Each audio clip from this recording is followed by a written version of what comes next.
Boa noite a todos que estão ingressando e prestigiando a nossa live de hoje. Hoje nós vamos conversar com a doutora Bruna Correia Ortiz sobre as atividades especiais e principalmente, no âmbito administrativo, levando em consideração que a doutora Bruna é conselheira do CRPS. Então, ela vai poder dar muitas informações para que nós tenhamos, outros pontos de vista, além, dos pontos de vista como advogados. Vou colocar a análise. Oi, doutora Bruna, tudo bom? Esperar o pessoal entrar um pouquinho, eu acabei de iniciar a live, vou fixar o tema aqui para depois chamar a doutora, tá? Atividades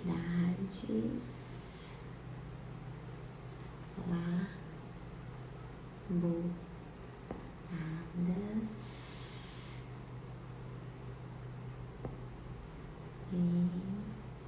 Coraçõezinhos, tá, pessoal?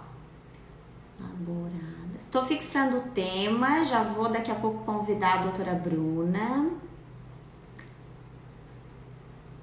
Que a doutora Bruna é conselheira do CRPS, então ela vai poder dar muitas informações para nós sobre essas condições especiais, das atividades laboradas especiais.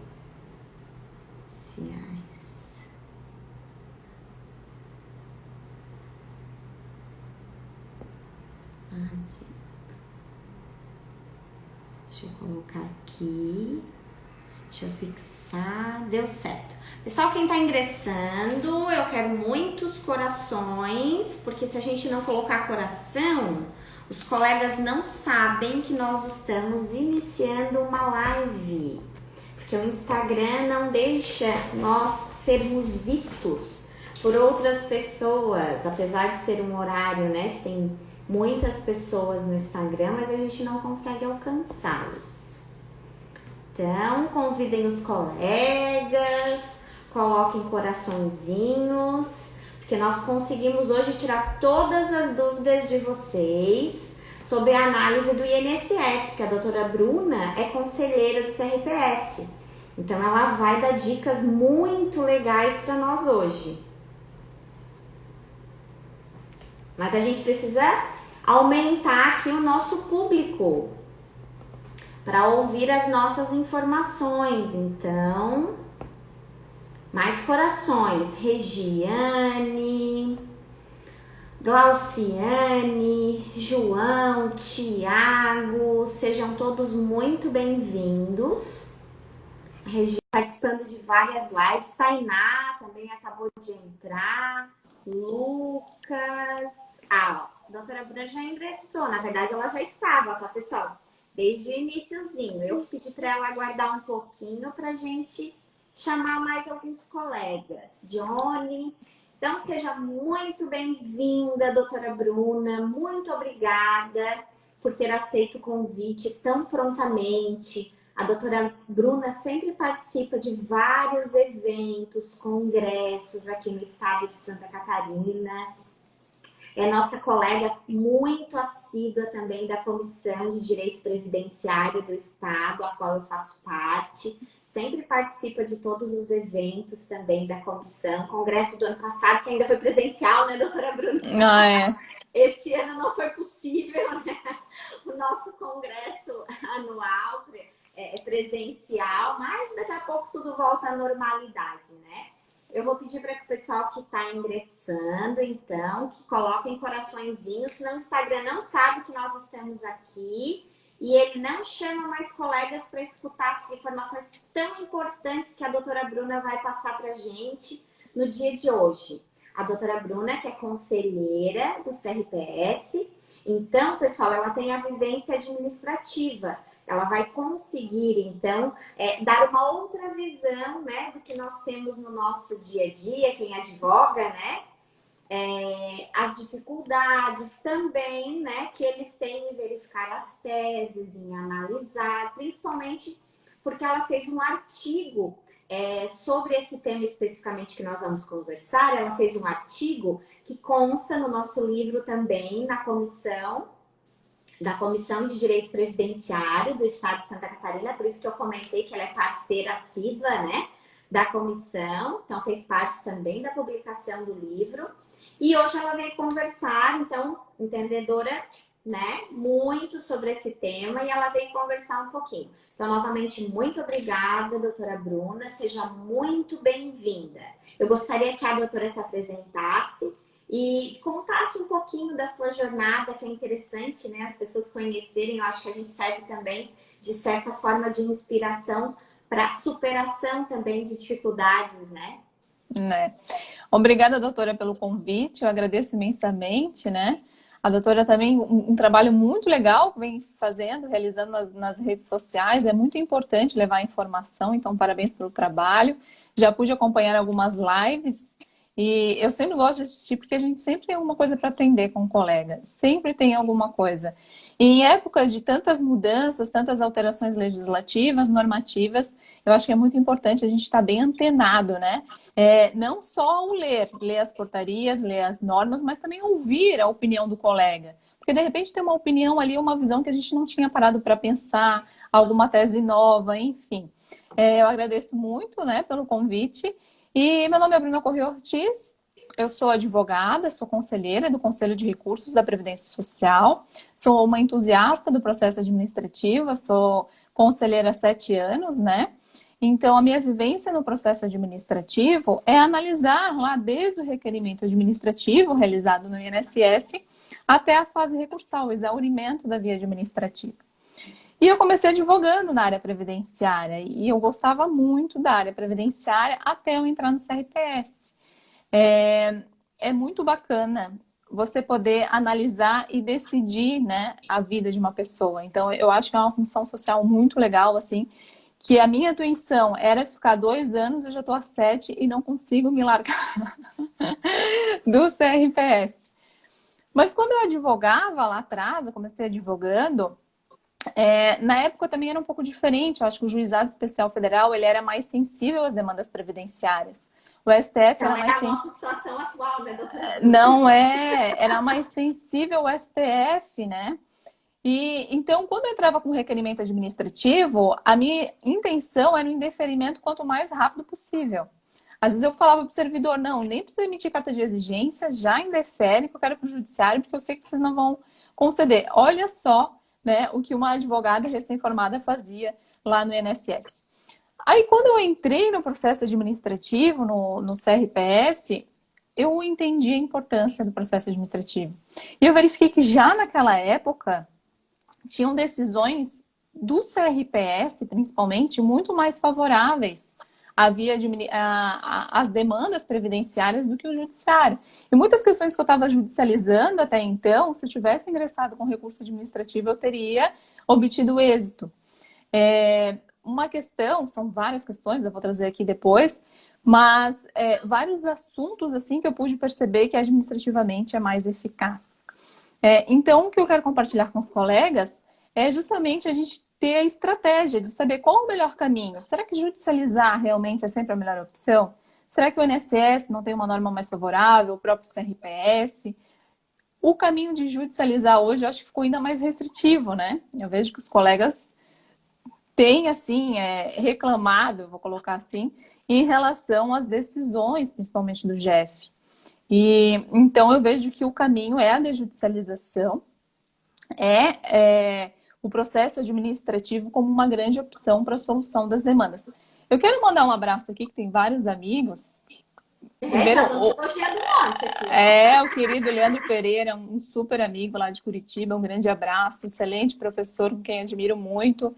Meu esposo Diego Ortiz, meu irmão Leandro Vinícius. Leandro Vinícius, meu irmão, ele começou a faculdade de Direito, está quase terminando já. Está fazendo estágio no escritório previdenciário e se encontrou também. Ele vai seguir os passos aí dos colegas. A Apaixonou. gente só vai agregando, né, doutora Bruna? A gente só vai agregando para o nosso time, né, para melhorar ele, né? Só vai agregando. E ele tá super animado na área previdenciária. É que também eu faço uma boa propaganda. Eu falei para ele, ó, é advocacia do bem, né? Advocacia do bem. Não, não vai brigar. Não vai. Mas é o que mais nos apaixona mesmo, eu concordo, É, assim, porque você se sente, eu até brinco com os alunos, assim, quando eu vou dar aula, assim, que você se sente fazendo justiça social, na verdade, né? Fazendo com que, ó, ele tá dizendo que ele tá completamente apaixonado. A né? Ele é gente muito também, a dedicado. gente também. Porque você vê depois no rostinho, né, dos clientes, à medida que os benefícios são concedidos, principalmente, eu estava conversando com a doutora Ana Júlia Cachan, que a gente fez live essa semana, e ela comentou a mesma coisa, assim, que ela tem até dificuldade, assim, quando ela vai cobrar o LOAS, porque ela se sensibiliza tanto, assim, com a causa, né, se solidariza, né, com aquela situação do cliente que ela tem até dificuldade em fazer isso. Mas é óbvio que a gente tem que aprender porque a gente não vive de brisa, né? Mas É. mesmo assim você se sente assim fazendo uma justiça social, levando, né, uma Uhum. notícia, claro que, né, não são valores elevados, mas à medida que você informe para um cidadão que ele vai deixar de passar fome e ele vai receber mensalmente aquele um salário mínimo, né? Que vai conseguir prover pelo menos as suas despesas básicas, pelo menos não, como eu mencionei, não passar fome, né? Então já é uma notícia, eles ficam muito felizes, muito agradecidos, assim, a gente sente aquela emoção, assim, na hora que eles escutam, né, a resposta, os retornos que a gente dá no dia a dia. Isso é realmente reconfortante como profissional, né? Então eu concordo com a doutora Bruna. Né? É um sentimento de justiça social, né? Você está promovendo a Sim. justiça realmente. Porque às vezes tem umas leads, eu não quero desmerecer as outras áreas de forma alguma, mas quando eu trabalhei em outras áreas também, né? Eu advogo em direito civil hoje, porque eu sou impedida de advogar na área previdenciária, então eu advogo em outras demandas. Mas o sentimento não é o mesmo amor, é engraçado, né? Porque eu penso, gente, é tão desnecessário esse ajuizamento. Por que que não? Eu sou muito da mediação. Eu sou uma pessoa, eu não gosto de litígio. Então, tudo eu vou na mediação, vou num acordo. E quando eu vejo a litígio hoje, a pessoa litigando por algo que é desnecessário, parece que me falta um interesse em promover a ação. Eu até desestimulo muitos clientes. Não ingressa com a ação, vamos fazer o acordo, resolver o quanto antes, porque tem coisas que são desnecessárias, né? E quando a gente fala de previdência social, é a subsistência da pessoa. Isso é muito enriquecedor, assim, você fazer algo que você está levando a dignidade para as pessoas, tá levando bem-estar. Então, nossa, um dia se eu voltar a advogar, assim, na área previdenciária, eu acho que eu vou ser muito feliz também, porque a promoção do bem-estar é sensacional.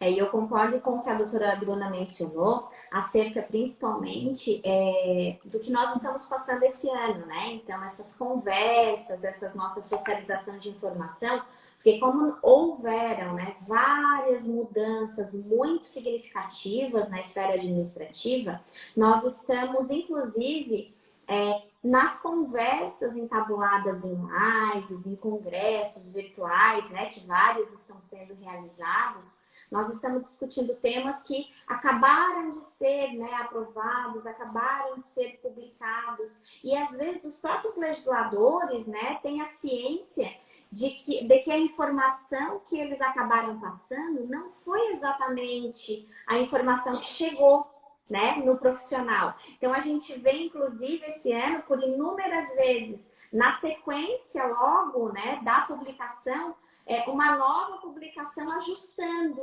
alguns Hum, pontos, e eu agrego principalmente essa nova publicação, essas retificações de forma muito rápida que estão ocorrendo, justamente a essa popularização da lei. E é. eu acho que isso é muito justo. Os meus clientes vivem me dizendo que acompanham as lives, ficam com dúvidas, às vezes perguntam.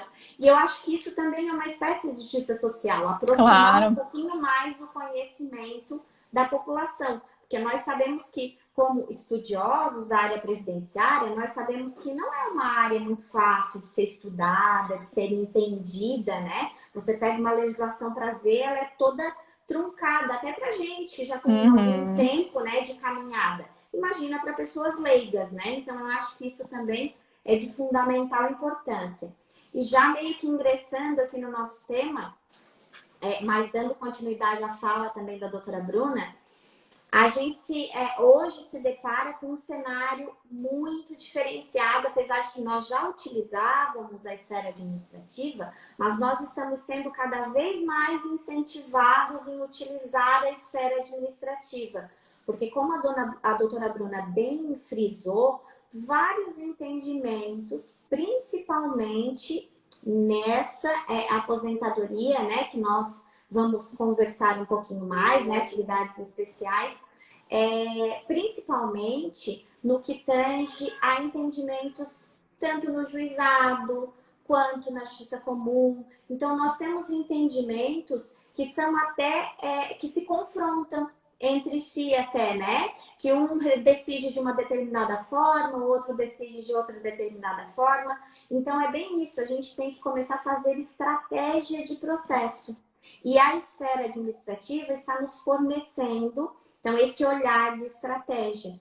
E a doutora Bruna vai passar alguns parâmetros para a gente que devem ser pontualmente observados e dicas bem legais sobre isso. Então, vamos verificar, doutora Bruna, as suas dicas muito importantes.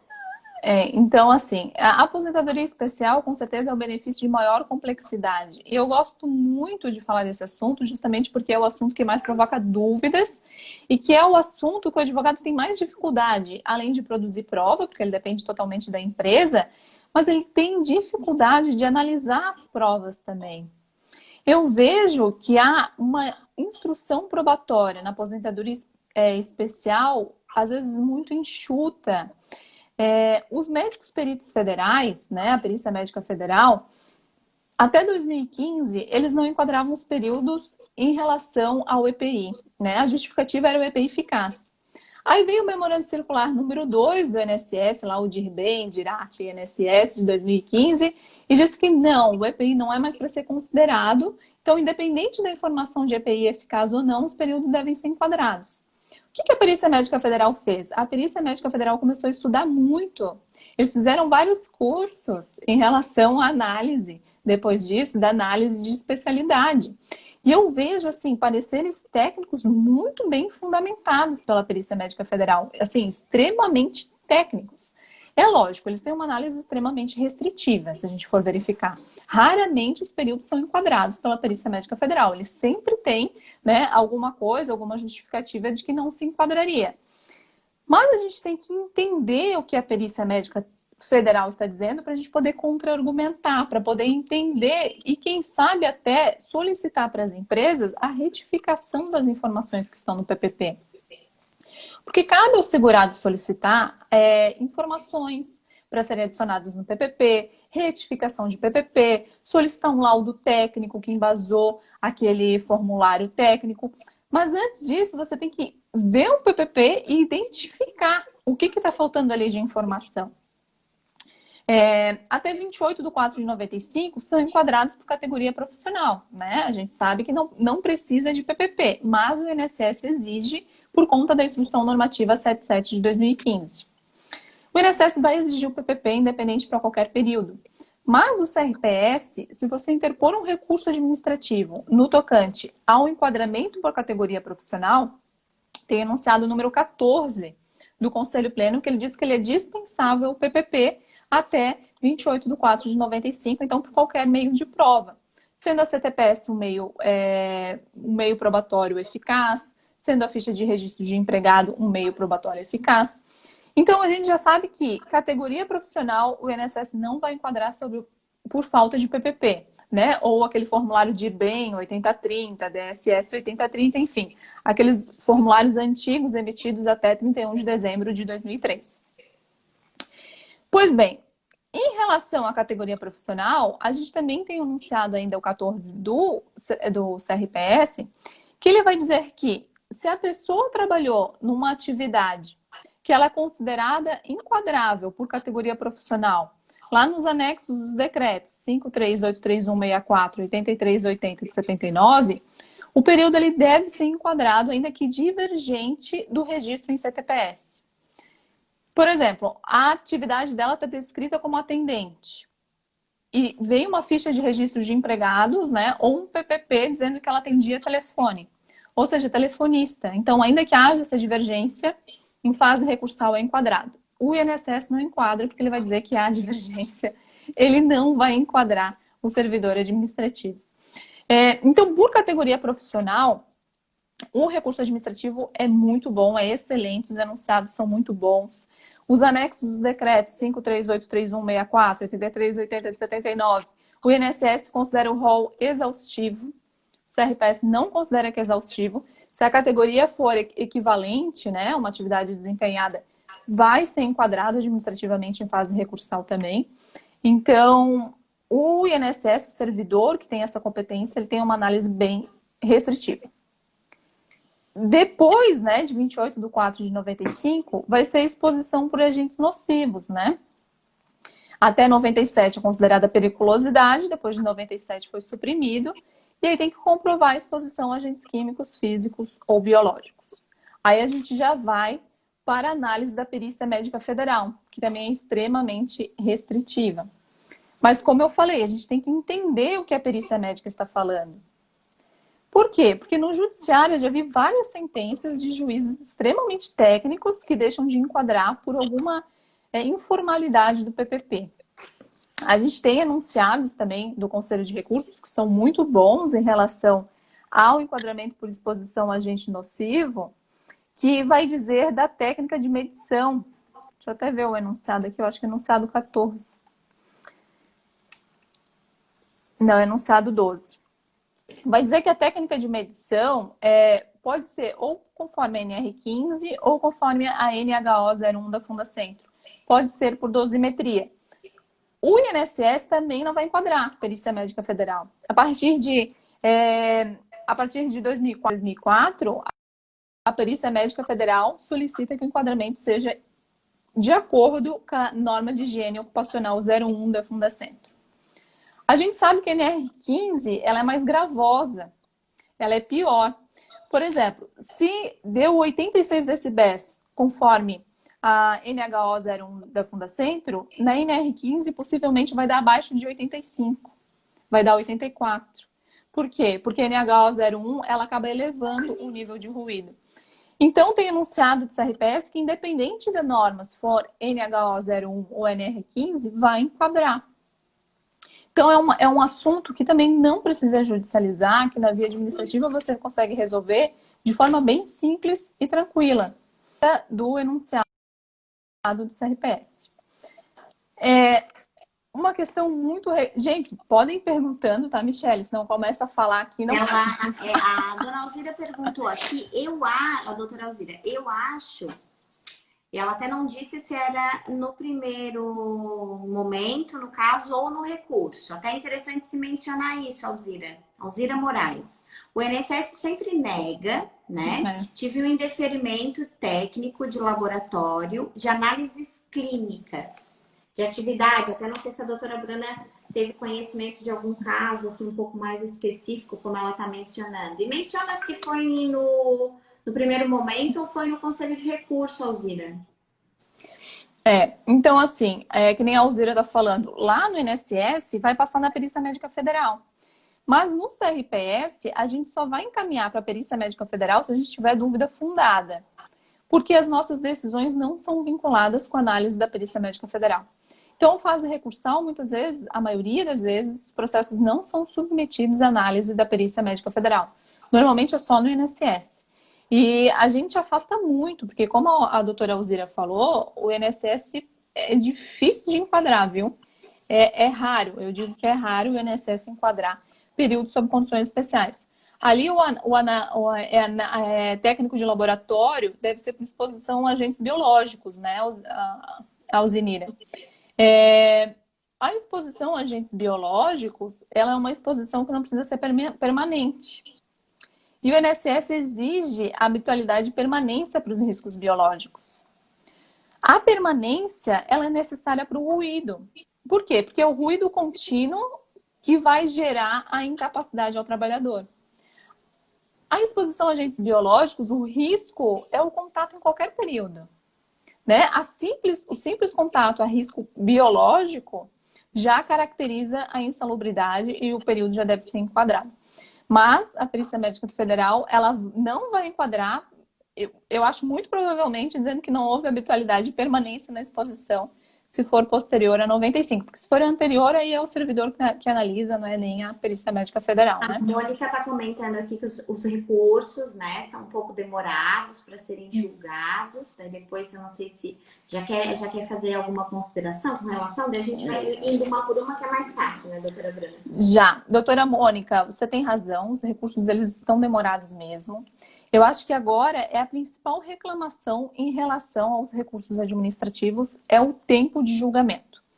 A gente tem uma média de 180 dias, de 90 a 180 dias para o julgamento, mas às vezes passa muito mais que isso. Por quê? Porque a gente tem dependido do INSS para remeter os autos processuais para a gente. Eu já vi processo ficar parado 1 ano no INSS para depois ele remeter o processo para o CRPS. Problema também, quando precisa de diligência e é o INSS que tem que dar cumprimento, fica mais meses parado esse processo no INSS.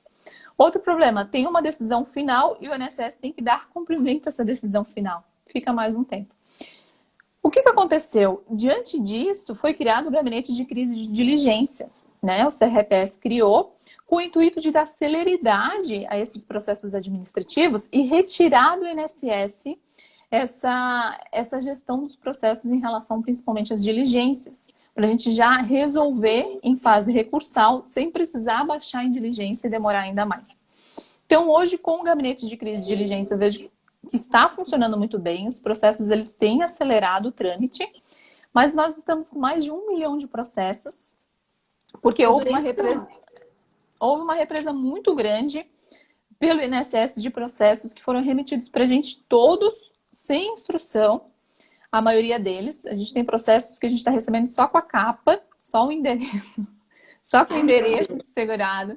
Então, além do trabalho de conselheiro, a gente está fazendo o trabalho de servidor também, que é a instrução desse processo. E o Gabinete de Crise de Diligência tem enviado e-mail pedindo documentos, nem CTPS o INSS tem solicitado.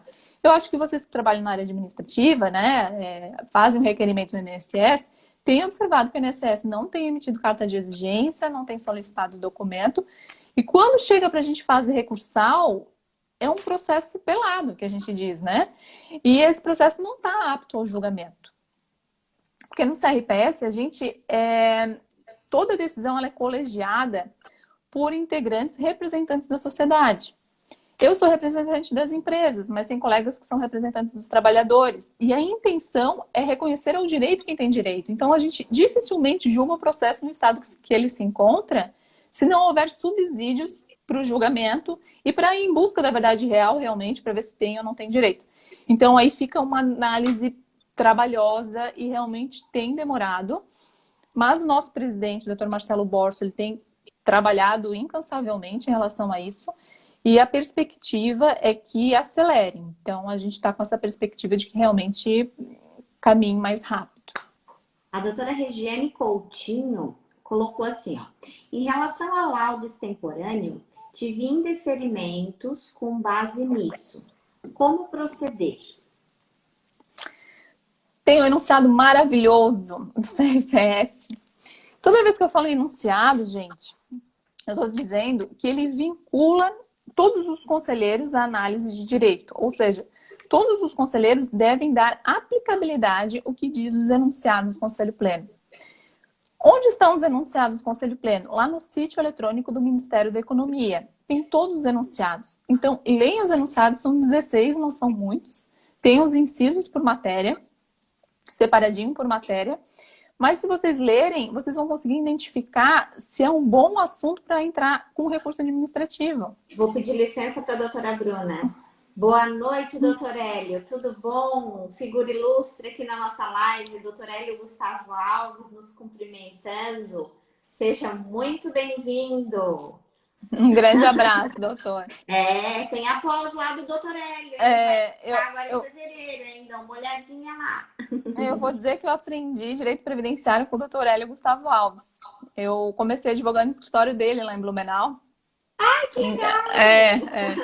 Então, eu tenho essa gratidão aí no direito previdenciário em relação ao doutor Hélio.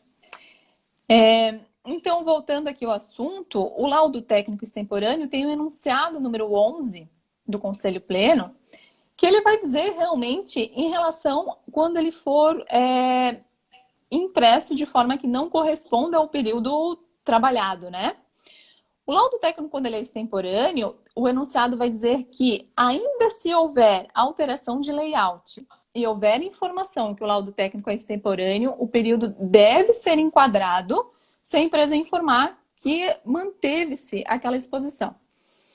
Então, veja bem, ainda que houve alteração de layout, vai ser enquadrado em fase recursal se a empresa disser que sim, manteve-se em insalubridade, tiver lá a informação no PPP com exposição a elevados níveis de ruído, por exemplo.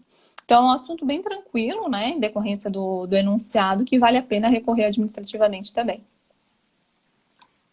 O Dr. Leandro Bischoff, acho que é assim que lê. Desculpa se eu li errado.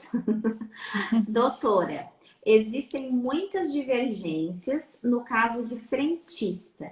Qual o melhor caminho? Vão surgir alguns pontuais aqui, né? Recurso administrativo. Não, mas em relação... É que o frentista, realmente, ele tem uma certa divergência jurisprudencial. Por quê? Porque a exposição dele exige-se habitualidade e permanência, né? Muitos julgados a gente vai entender assim. No CRPS é uma resolução. Deixa eu até ver se eu acho a resolução aqui. Pessoal, a doutora Bruna, enquanto ela procura ali, ó. A doutora Bruna tá dando informação pontual, tá resolvendo os processos de vocês. Então, não tô vendo coração. Vou dizer para ela não resolver mais os processos de vocês ali, as dúvidas específicas. Só se aparecer um monte de coração, a gente vai continuar. E a gente está respondendo as perguntinhas, hein? Isso aí, doutora Michele. Desculpa, doutora Bruna. Imagina. É isso aí. Então, em relação ao frentista, tem a resolução número 40 do Conselho Pleno de 25/10/2019, que ele vai dizer que há exposição ao agente cancerígeno benzeno, decorrente dos hidrocarbonetos da exposição do frentista. Então, assim, se houver no PPP lá a atividade de frentista, tiver que ele teve exposto a hidrocarbonetos, né? Muito provavelmente vai ser enquadrado na via administrativa por conta dessa resolução. Atenção, a resolução, ela não vincula as decisões dos conselheiros do CRPS. Elas são decisões em casos concretos emitidas pelo Conselho Pleno. Então, cabe aqui ao advogado levar a resolução para o conselheiro e dizer, o Conselho Pleno de vocês está decidindo assim, que cabe o enquadramento por exposição a hidrocarbonetos que contém benzeno, então a atividade de frentista ela tem que ser enquadrada. E por ser um agente químico cancerígeno, não tem que ter habitualidade de permanência. Gente, é um agente cancerígeno, né? E a simples exposição no meio ambiente do trabalho não tem que ter também lá no PPP a intensidade e concentração desse agente. Por quê? Porque a análise é qualitativa e não quantitativa. Então, temos agora uma modificaçãozinha que depois na legislação pode ser que no judiciário nos prejudique um pouquinho. Então, aproveitem o entendimento administrativo, meus amores.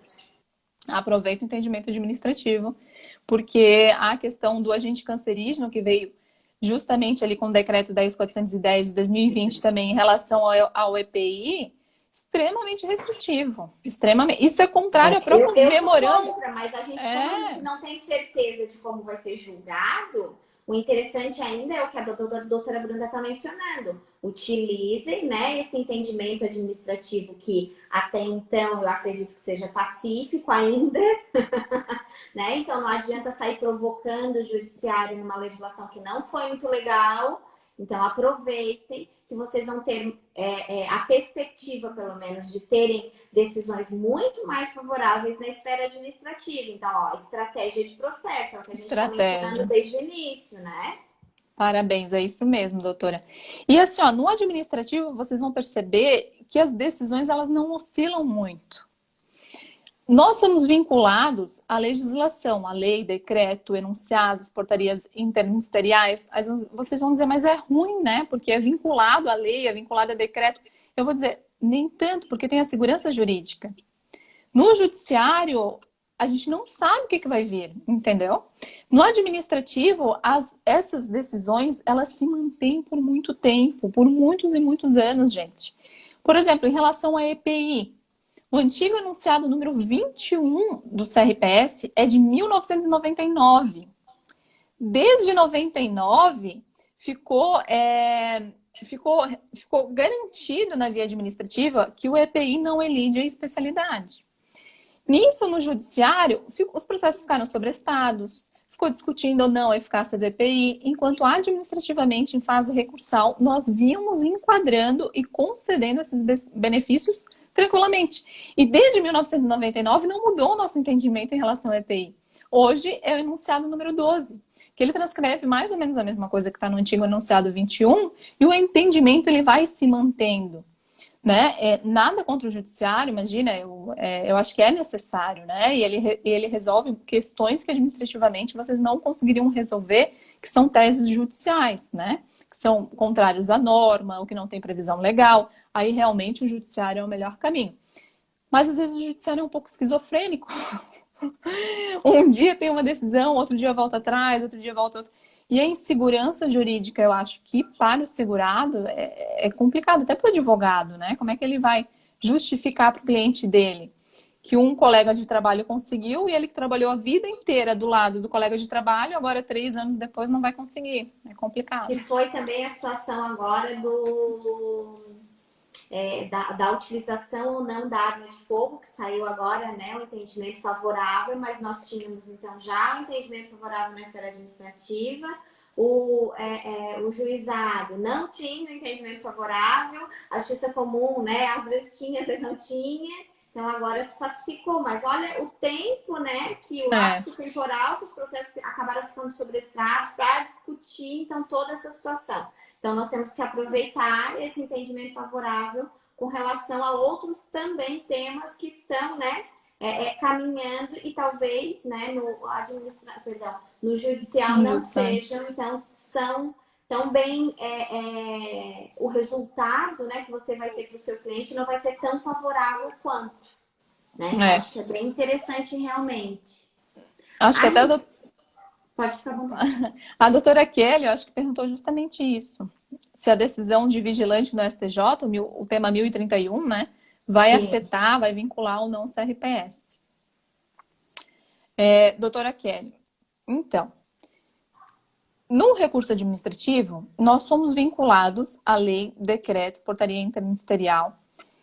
Na legislação, o termo periculosidade ele foi suprimido em 1997. Tanto é que é a grande discussão judicial. Como a gente não tem amparo legal para fundamentar o enquadramento depois de 97, administrativamente em fase recursal não é enquadrado. A gente tem o enunciado, o número 14, que vai dizer que o enquadramento do vigia, guarda e vigilante independe do uso da arma de fogo, mas até 28/4/95. Depois disso, até 97, tem uma certa confusão administrativa. Uns entendem que podem enquadrar, porque só foi suprimido em 97, outros entendem que não. De 97 até os dias de hoje, há uma resolução do Conselho Pleno também que ele não enquadra. Inclusive, a eletricidade também entende que não, porque é parte do pressuposto da periculosidade. A nossa junta de recurso, a gente enquadra. Porque tem uma conselheira que compõe com a gente, ela é representante do Sindicato dos Vigilantes. E ela é muito, assim, ela defende muito os vigilantes, muito, e a gente se vê obrigada a votar com ela, que brincadeira, né? Mas eu concordo totalmente que deve ser enquadrado, porque tem um risco, né, no exercício da atividade, e é o que subsidia aí a aposentadoria especial. Mas eu acho que a gente é vencido, viu? Por base dessa resolução, então, eu entendo que não é um assunto muito benéfico para recorrer administrativamente. Ou às vezes também, agora é porque já tem entendimento favorável, né? Mas assim, ó, como advogada, vocês têm que verificar o alerta que eu faço é que alguns temas talvez não sejam tão favoráveis que a gente acompanha, né? Tanto na esfera administrativa quanto no juizado. Mas são favoráveis, então, na justiça comum. Aí, por Uhum. estratégia processual, o que às vezes a gente costuma fazer, né? Que não é ilegal, é tudo certinho, É, tá, gente? claro. Estou dando dica lícita, não se preocupem. A gente até acaba fazendo recurso, mesmo sabendo, né, que essa decisão não seria tão favorável como nós gostaríamos. Claro que o risco, né, sempre existe e seria positivo nesse caso, já que a gente sabe que talvez alguns entendimentos também não são favoráveis, mas você ganha um lapso temporal para que você possa fazer, então, o cálculo desse retroativo, porque vocês sabem que a competência, nesse caso, ela é absoluta, né? Então, você não vai poder escolher protocolar no juizado ou escolher protocolar na justiça, né, comum. Aí você vai atingir, então, quem sabe nesse lapso temporal que esse processo está aguardando lá o grau de recurso no INSS, você tem que conversar com o seu cliente, porque a gente sabe que a gente é muito pressionado, né, no dia a dia pelos clientes. Tem alguns, né, me solidarizo também com os colegas, tem alguns que chegam, mas eu quero o número do processo, porque senão eu vou trocar de advogado, porque tá Uhum. demorando, porque não sei o quê. Mas aí você tem que ser honesto, você tem que sentar com o seu cliente, explicar que determinada situação, aqui é favorável, aqui não tá legal, mas que temos uma chance lá. Só que daí você precisa utilizar essa estratégia processual também nesse sentido. Porque à medida que você consiga atingir, então, esse valor da competência para ajuizar, então, onde, né, o entendimento é mais favorável, você pode utilizar e é totalmente lícito. Tem algumas situações aqui no escritório, para a gente, às vezes, até atingir aquele valor, a gente está utilizando, que isso é dica, hein? Eu só dou lá no curso. Que a gente está utilizando até a situação, quando vem, mesmo com recurso, tudo ainda não dá, né? A situação da competência, e a gente sabe que o pessoal tem pressa. A gente está utilizando até o pedido de dano moral, embasando, para quem sabe fechar, claro que não vai pedir dano moral do negócio inteiro, né? Mas para fechar ali o valor, a quantificação, para te poder atingir, então, a competência que gostaria. Então, ó, dica, hein? Dica de processo, estratégia de processo. Uma Vamos buscar. excelente dica, uma excelente. Isso eu também falo nas aulas, né? Porque com o processo administrativo, né, o recurso, você tem a chance de obter mais períodos enquadrados, reconhecidos. E se não for totalmente favorável, ainda você foge aí do juizado especial e vai para o rito ordinário. É excelente dica, né? A doutora Regiane colocou aqui, ó.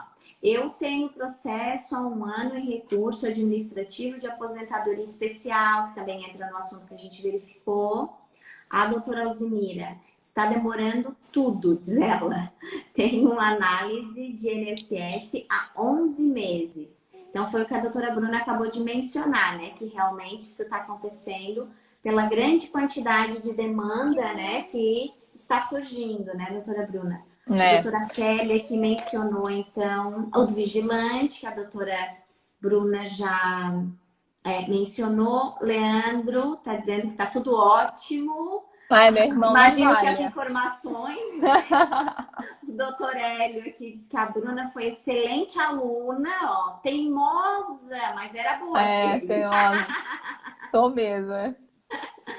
Doutora Priscila, Marilene, Thalita, Vanusa,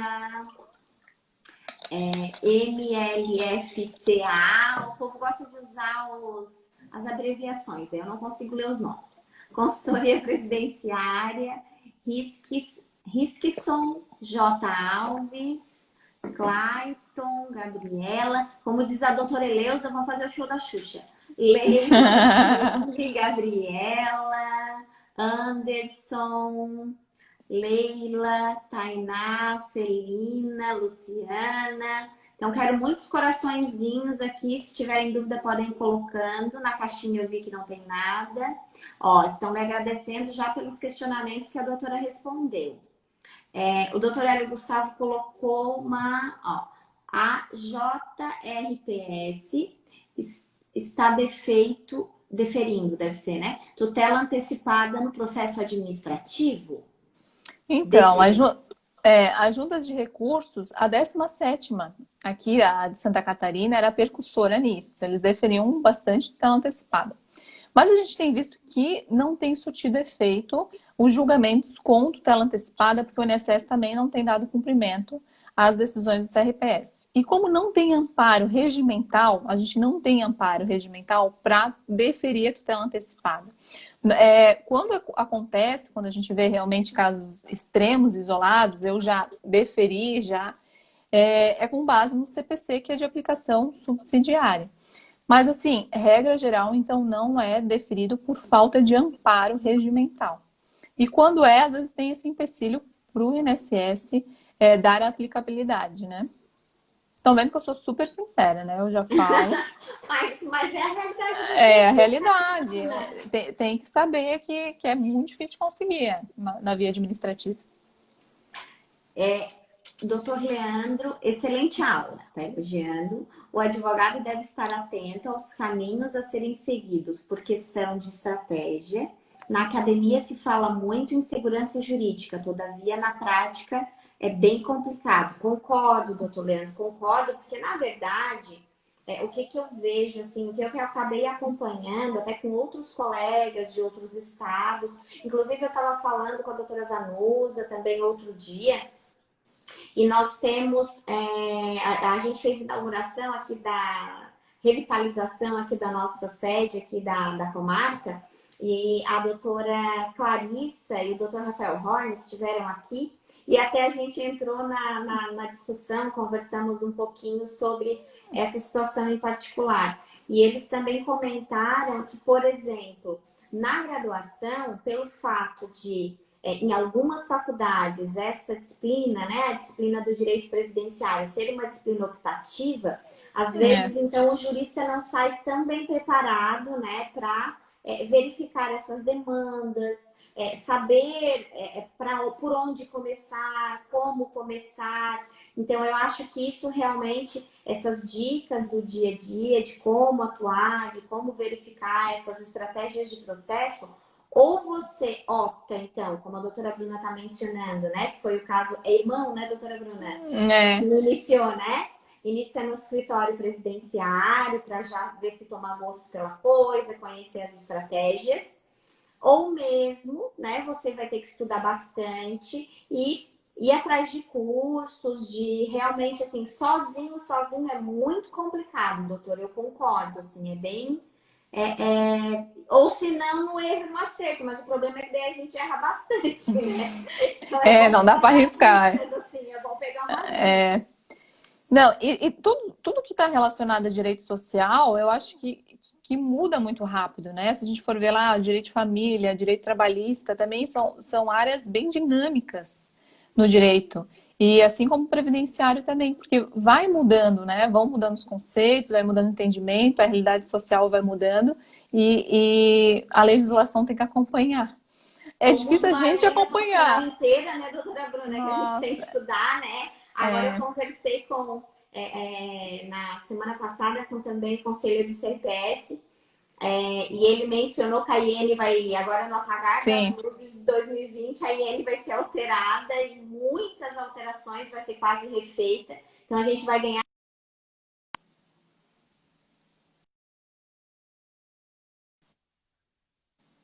Sim, eu acho que vem um presente de Natal aí pra gente, aí, entre dia 24 e 25. De virada do ano, vai chegar né? lá, então, no programa. Informações em primeira mão, hein, pessoal? Não, é um chute, só é um bolão aí. Leandro, infelizmente no juizado especial não é admitido a prova pericial.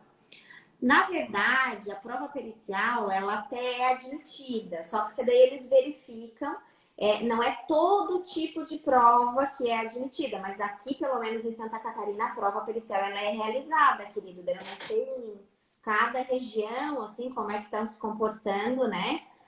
Não sei se a doutora Bruna chega a acompanhar, não ela, mas talvez, né, os colegas que advoguem. Mas eu acredito que aí também é feito em Florianópolis, né? É que assim, ó, regra geral, o juizado especial federal, ele não formula provas, né? É regra geral. Então, eu acho que depende muito da sensibilidade do juízo de cada região, realmente. Porque, normalmente, eu acho que está cada vez mais restritivo. É, Estão tentando cada vez mais diminuir restritivo. gradativamente. Então, assim, se o problema for provas, eu acho que o recurso administrativo é uma boa saída. Porque a instrução processual, ela pode ser realizada em qualquer fase do recurso administrativo, né? Pode ser solicitado documentos novos, juntados documentos novos. A questão da inspeção no meio ambiente de trabalho é uma questão complicada também, fase recursal, mas tem previsão em enunciado também do CRPS, do Conselho Pleno, que prevê a possibilidade de se pedir uma inspeção no meio ambiente de trabalho. Já pedi inspeção, já veio bem formulada, assim, veio bem técnica, mas a dificuldade é que quem faz a inspeção é a Perícia Médica Federal. E a Perícia Médica Federal não tem os aparelhos adequados, né? Não tem aquele medidor de pressão sonora o mais adequado. Eu acho que nem tem o medidor de pressão sonora, eu não sei dizer agora, porque para ruído eu nunca pedi. Mas a análise é mais documental. Ele vai na empresa verificar os laudos que tem lá, vai verificar como é que é o layout, vai verificar o maquinário, mas as medições, assim, são um pouco prejudicadas também. Ó, o doutor Hélio complementou aqui aquela sua resposta. Ó. Uma vez deferida que o advogado impetre LS para cumprir a tutela do JRPS UAI, dizer. É isso aí. Mas só que é difícil de ser deferida, assim. Eu vejo que é um pouco raro, mas se tiver, é ótimo. Acho que o mandado de segurança realmente é essa aí. Hidrocarboneto, MR Consultoria Previdenciária. Hidrocarboneto e derivado. Cabe no recurso? Dizer. Cabe recurso. O hidrocarboneto, a gente tem que ver quando ele é derivado, né? O hidrocarboneto alifático, que nem diz lá, o decreto 3048 de 99. A gente tem que cuidar só com a palavra óleos e graxas. E dependendo da Em função. PPP, principalmente, né? Que às vezes não é muito caracterizado, né? Porque assim, ó, se a gente for pensar, óleo mineral, loção de pele é a base de óleo mineral. Loção de bebê é a base de óleo mineral. Então, cuidado com as expressões que tem no PPP para verificar se realmente elas demonstram que é insalubre. É lógico, se for uma pessoa que trabalha com graxa, ali, um mecânico, alguma coisa assim, fica um pouco mais evidente, né? Mas, como advogado, eu acho que para se resguardar, peça sempre o laudo técnico junto para juntar com esse PPP que está com uma mensuração assim um pouco genérica, sabe? Porque pode ter algum problema em relação à intensidade de concentração do agente, para ver se realmente ele é derivado de algum agente cancerígeno, enfim. Então, acho que para se resguardar. Uma outra dica legal, pessoal, como eu faço parte aqui da Comissão de Direito Previdenciário aqui de Santa Catarina, nós auxiliamos o TRF4 a fazer a catalogação dos laudos técnicos ambientais, que você pode entrar então lá na página da Justiça Federal e quem for de outras regiões, principalmente, né? Acho que o pessoal de Santa Catarina acaba já manuseando, né? Mas se não souber também, já é uma dica também, para verificar. Não que tenha todos, né? Mas já tem digamos assim, um arsenal de informações que você já pode se socorrer para utilizar. E já nessa mesma linha, como a gente no dia a dia também acaba, eu estou com uma situação agora aqui no escritório que nós estamos tentando atualizar o PPP, porque a gente sabe que os PPPs, os advogados, eles estão tendo que dar uma de técnico de segurança do trabalho. Né, com certeza. A primeira coisa que faz quando pega o PPP é ver que está metade errado, assim, escrito, os enquadramentos estão todos errados, e eles não botaram o período certo, e eles botaram o período que trabalhava aqui, trabalhava lá, e estava tudo, né, desorganizado. Então, a gente manda lá, supostamente, o que teria que alterar antes mesmo de encaminhar para o administrativo, que a gente já sabe o que eles vão, né, mais pontuar ali, até porque a gente sabe que às vezes a empresa pode demorar. E esse encaminhamento, às vezes eles até fazem essas retificações que a gente solicita no PPP, mas eu estou tendo um caso aqui agora, infelizmente, felizmente, aliás, é a minoria, porque todos os outros que eu solicitei, eles alteraram, tá? Essas situações bem pontuais, a gente justificou a alteração do PPP e eles a empresa mesmo fez a alteração que foi solicitada, até porque era só nomenclatura técnica, enfim, né? Não prejudicaria a empresa de nenhuma forma. Mas a gente pediu também o laudo, e algumas empresas ainda têm resistência em fornecer, então, a cópia desse laudo. Então, a dica, vai lá, né, então, nesse banco de laudos que ficou disponibilizado no TRF4, mas, além disso, também há a possibilidade, se você comprovou que solicitou na empresa, que tentou, né, pesquisar e tudo mais e não conseguiu realmente, tem a possibilidade também de verificar essa solicitação diretamente para o INSS no próprio processo administrativo, né, doutora Bruna? Como é que tem acontecido isso na prática? Em relação aos laudos técnicos, tem, assim, os laudos técnicos têm agências que têm bancos de laudos, são algumas agências. E esses bancos de laudos, eles dizem que eram do perito médico, não era muito da agência. Então, o perito, ele fazia o banco de laudo dele e para onde ele ia, ele levava aqueles laudos que eram os laudos do perito. Não tem nenhuma normativa que diz que o INSS tenha que ter um banco de laudos. Ele até tem, né? Mas não tem essa obrigação de atualização e de guardar. Então, varia muito, gente. Varia muito de localidade, de agência, quem foi o perito médico que analisou. Agora eles estão lotados na Perícia Médica Federal, que fica ainda um pouco mais difícil, assim, de ter esse contato. Mas alguns, eles justificam com base no banco de laudos que eles têm, mas eles também não disponibilizam, muitas vezes, esses laudos. É mais para a utilização do próprio INSS. Então, o banco de laudo, tanto da OAB, que ficou ótimo, acho uma excelente iniciativa, quanto da Justiça Federal também, eu acho que para o advogado ele facilita bastante. Né? É muito importante. Vou dar em loco aqui. A doutora Regiane, a doutora Alzimira estão, né, elogiando a doutora Bruna, dizendo que são excelentes esclarecimentos, que precisamos de mais lives assim, dicas maravilhosas que fazem toda a diferença na atuação da advocacia. E a doutora Regiane colocou mais uma perguntinha aqui. Minha outra pergunta pode ser boba. Nenhuma pergunta Nenhuma, boba, é dúvida, né, doutora Regiane? Estou iniciando agora. Como se consulta entendimento jurisprudencial no administrativo? Não é boba, não. Não é nem um pouco boba. Tem essa dúvida também. Excelente pergunta, ainda bem que você perguntou. Então, nos antigos ministérios, quando era o Ministério da Previdência Social, a gente tinha a consulta da jurisprudência administrativa. Foi mudando os ministérios, e conforme vai mudando os ministérios, mudam seus presidentes, e não foi mais atualizado o sistema de busca de jurisprudência administrativa. Então, o que acontece hoje? Estamos sem a busca de jurisprudência administrativa. A DataPrev, ela está atualizando o banco de dados, né? Está se criando a página para buscar por palavras-chave, como já foi, para facilitar o acesso do advogado na via administrativa, porque é muito importante. Então, a minha dica que eu dou: leia os enunciados do CRPS, que estão lá no sítio do Ministério da Economia, que são importantes e vinculam.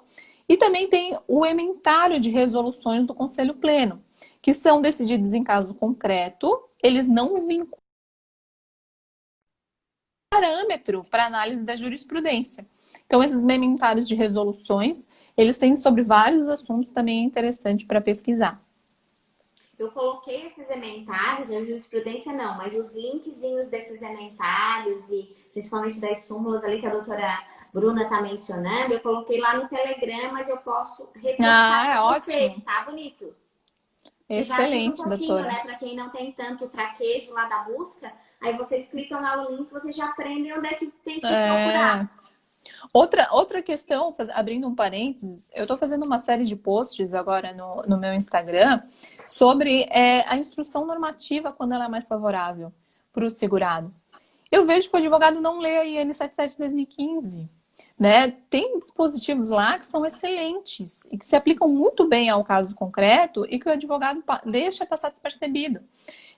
São vários dispositivos que são mais favoráveis. Por exemplo, salário maternidade, fugindo do nosso assunto um pouco. Havendo a perda da qualidade segurada em 28 dias que antecede o parto, se ela perdeu a qualidade segurada dentro desses 28 dias, o benefício deve ser concedido. Isso não tem na legislação. É um plus aí da IN 77 de 2015. Atividade rural descontínua, né? Que o judiciário, o STJ, a TNU, entende que não pode ter muito tempo de afastamento da atividade rural para considerar como segurado especial. O INSS não tem isso, pelo contrário, a IN 77 de 2015 diz que não importa a perda da qualidade de segurado. Então, são assuntos que administrativamente são tão favoráveis, às vezes estão até na própria IN, que eu vejo que vai para o STJ, vai para o STF, a Procuradoria Federal lá fica discutindo coisas que o próprio INSS já tinha que ter reconhecido e o advogado não se deu conta. Então, tem que ter atenção, né, a todas as oportunidades. Dica da doutora Bruna, hein? Programa para as férias de 2021, leitura da IN 77 de 2015, com Ou da nova, né? Bruna, a renovação dela agora no Natal. Presente aí. A doutora Regiane colocou aqui, ó. Posso juntar um documento novo, sendo que já entrei com recurso e não prejudicará a minha DER? Agora vai prejudicar, bonita. Com o decreto 10.410, agora vai dar uns probleminhas, porque pode até juntar, né, doutora Bruna? Mas começou a ter um entendimento diferenciado ali no retrocesso agora, né? Como é que tá acontecendo, o que já tinha antes, o que já tinha depois. Tem que verificar a DER, né? A DER do benefício, ela é anterior a 10.410 de 2020, né? Ali 1º de julho. Se for anterior, tem que ser aplicada a legislação da DER, né? Vai juntar documentos novos agora, não pode modificar a dívida do benefício de forma alguma. E outra questão, que já aproveitando a pergunta, eu coloco aqui para a gente refletir. A gente tem que ler a norma de forma teológica, a gente tem que ler de forma sistêmica. Se você pegar lá o artigo isolado, você vai ter uma análise muito restritiva, né? Juntou documento novo, depois da decisão do INSS é concedida nova DIB, nova DER. Ou se juntar documento novo para interpor recurso, que o INSS não analisou, vai considerar a nova DIB, nova DER na data da interposição do recurso. Queridos, o que é documento novo? Eu pergunto isso porque o INSS ele tem responsabilidade de fazer a instrução processual. É uma responsabilidade concorrente. Está lá na Lei de Administração Pública Federal, 9784 de 99. O próprio decreto 10.410 de 2020, ele traz que é uma responsabilidade concorrente entre o INSS e entre o segurado. Então, por que o ônus vai ficar só com o segurado? O INSS emitiu carta de exigência solicitando o documento. O INSS tinha a ciência que precisava de uma correção no CNIS, né? Um período que estava sem data fim. Ele sabia que estava sem salário de contribuição. A empresa pagou de forma majorada via GFIP para aposentadoria especial e está lá aquele indicativo no CNIS, o IEN, que a gente diz. E o INSS não pediu PPP e viu que estava lá de majorado, ele sabia, então não pode considerar documento novo. Eu digo isso porque a própria instrução normativa tem um artigo lá 500 e tralalá, que agora eu não vou lembrar, que fala da revisão. Por quê? Porque o artigo ele fala da revisão e fala do recurso. Apresentando documento novo em revisão, considera-se a DIB e a DER no pedido de revisão. Isso sempre foi assim, né? Isso sempre foi assim e o decreto 10.410 manteve-se. E a IN 77 de 2015, ela vai dizer o que são documentos novos para fins de mudar a DER, a DIB da revisão, que logo se aplica também ao recurso. Então, é uma interpretação do próprio INSS. O INSS vai dizer, não consideram-se documentos novos. Aquele que o INSS tinha ciência e não solicitou em época própria.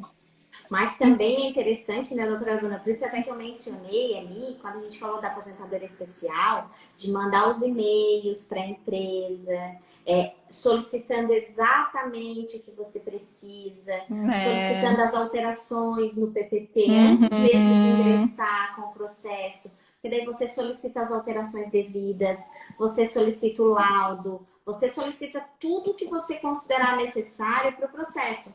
Porque daí você ingressa, e quando você ingressa na esfera administrativa, que a gente já conversou várias vezes aqui, você vai fazer uma petição. Não que você vai fazer uma petição como você fosse fazer lá para o judiciário. Você vai fazer uma petição, como a doutora Bruna está mencionando, utilizando as normas, principalmente, né, ressaltadas e observadas pelo INSS, principalmente a IN, as portarias.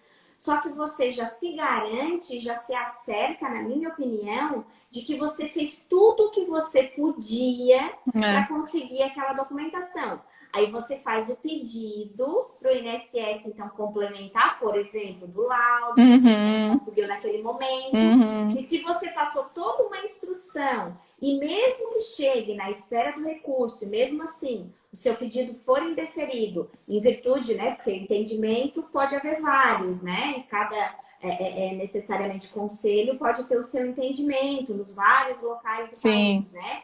Mas daí, na minha opinião, isso, na verdade, isso aí é loucura total da nossa cabeça agora viajando para depois entrar no processo, tá, meus amores? Na minha opinião, se você deixar tudo bem redondinho, tudo bem, sabe, amarradinho na esfera administrativa, você vai tranquilamente conseguir brigar por essa retroatividade. Porque a culpa não foi do segurado. Você fez tudo o que estava a seu alcance para conseguir o direito dele. E ele não pode ser punido por uma informação que não foi trazida pela empresa, por uma informação que não foi trazida, talvez, né? Às vezes até o INSS supriu, mas se não foi também trazida pelo INSS. E o seu cliente automaticamente não vai perder, então, esses valores retroativos. Então, o detalhe, eu acho que agora vocês têm que ser advogados de verdade. Vocês têm que pegar a lei e vocês têm que, antes de colocar, não colocar de qualquer jeito esse processo administrativo. Vocês têm que estudar essa estratégia de processo para deixar ela muito bem amarrada e já preparando, se for necessário, para uma briga judicial. Justamente. Sabe? É isso que eu acho que alguns advogados pecam, que é o que a doutora Bruna mencionou. Faz de qualquer jeito só para ter lá a negativa. Aí não vai resolver. Porque daí você não fez tudo o que podia, tudo o que deveria, né, doutora Bruna? E vai para o judiciário com o processo mal instruído. Então, você não conseguiu no administrativo e judicialmente você está correndo um risco tremendo. Ontem eu estive num evento com a doutora Gisele Cravinchint, que eu adoro ela, inclusive, e ela estava falando justamente isso. Ela dizendo que ela prefere demorar mais e ter a certeza que pode ter a concessão do que ter um não rápido lá no Juizado Especial Federal. Então, gente, como ela colocou, não prescreve as parcelas, né? A prescrição ali, ela fica pausada, não vai prescrever essas parcelas. Então, qual é a pressa? Né? De repente, o seu cliente não tem essa pressa toda que você está tendo. É uma questão de conversar com o cliente, né? O que você prefere? Você prefere a gente persistir e ter um sim, uma possibilidade? Ou você prefere fazer coisa julgada e nunca mais poder discutir sobre isso na sua vida? Então, eu penso que judicializar é muito, muito sério. Porque você vai fazer coisa julgada e você não discute mais, né? E no administrativo, o INSS é vinculado àquela decisão. Ele não vai poder ir para o judiciário, né? Não tem como. E o advogado ainda pode. Então, é uma chance a mais que você tem. E fazer a instrução processual também. Pedir junta de recursos. O INSS não fez a JA. Ele não tem feito realmente. Não tem mais entrevista rural. Como é que você vai judicializar um rural sem entrevista rural, sem JA, com início de prova material? Nossa, eu acho muito arriscado. Vai para o recurso administrativo, pede a JA, por favor, uma JA. Eu quero juntar um formulário, eu quero fazer uma sustentação oral, eu quero documentos novos, eu quero uma pesquisa em campo. As pesquisas em campo são excelentes, excelentes. Uma coisa que o INSS faz bem é a pesquisa em campo.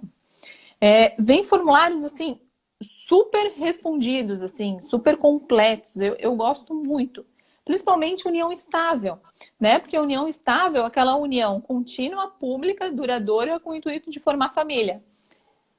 A vizinhança sabe tudo. Normalmente a vizinhança... Não, interior principalmente, né? Nossa, conta tudo. Fala o tempo que está em relacionamento, com quem saiu, quem não saiu, quando voltou.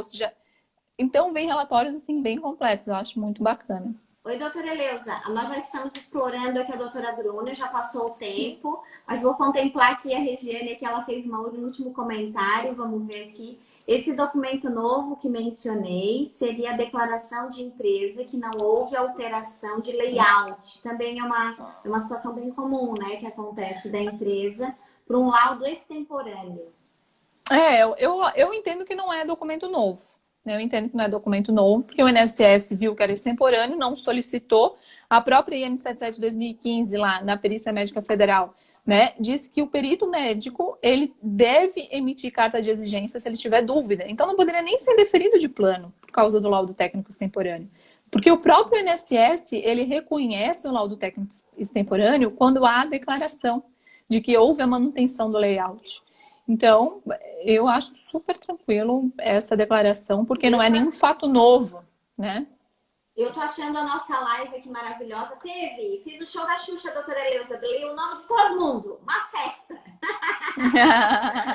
Eu gostaria, então, nós ficaríamos aqui muito tempo conversando, mas quem sabe futuramente a gente agenda uma nova live. Vamos parar de explorar a doutora Bruna, né? Já tá cansadinha, tadinha, trabalhou o dia todo. Inclusive, a gente agendou, a gente prorrogou para um pouquinho mais tarde, porque ela tinha compromisso, ela tava, né?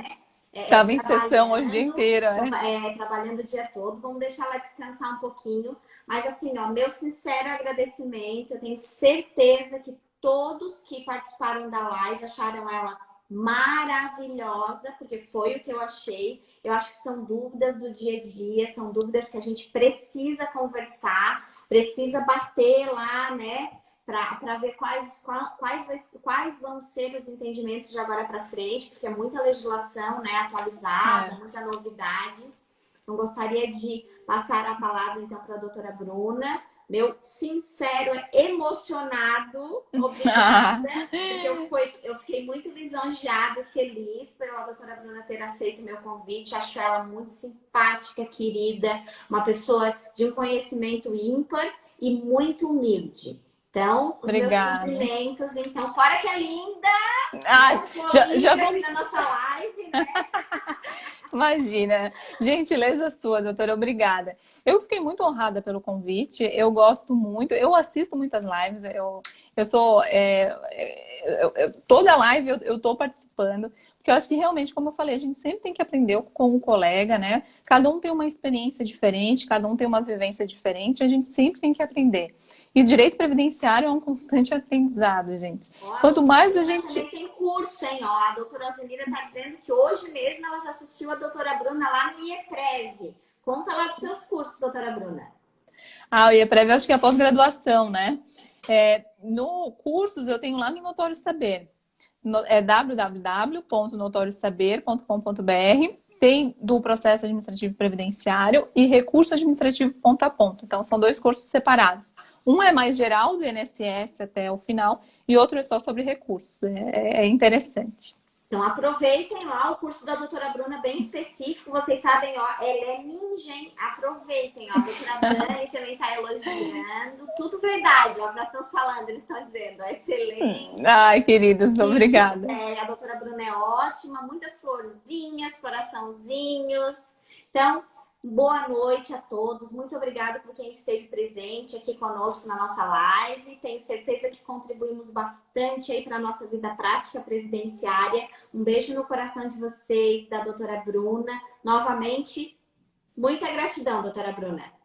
Eu que agradeço imensamente. Um beijo a todos que estiveram aqui com a gente, né, nesta noite. E vamos seguir em frente, né, acompanhando aí as redes sociais. A doutora Michele também sempre está postando tudo que tem de novo. Eu acho que é muito importante a gente acompanhar, porque não dá para dormir no ponto, né, no direito previdenciário. Doutora Bruno, tem uma pergunta aí que eu vou pedir para a senhora responder ainda. Onde encontrar os seus cursos? Os meus cursos hoje, eu dou muita aula em pós-graduação, né? Mas os meus cursos específicos, eles estão lá no Notório Saber. Eu tenho na minha página no Instagram, ali na bio mesmo, se clicar já vai direto num curso que é de recurso administrativo. Então sigam a doutora Bruna, entra lá no link da bio dela, cliquem lá, qualquer coisa depois eu faço lá, eu bato um printzinho do link da bio e colo lá do ladinho da nossa live para você se achar na vida, tá? Vão lá, obrigada. Vale a pena, muitas informações importantes. Beijo, meus queridos, beijo, doutora Bruna, tudo de bom. Beijo. Um abraço no coração, gente. Fiquem bem. Tchau.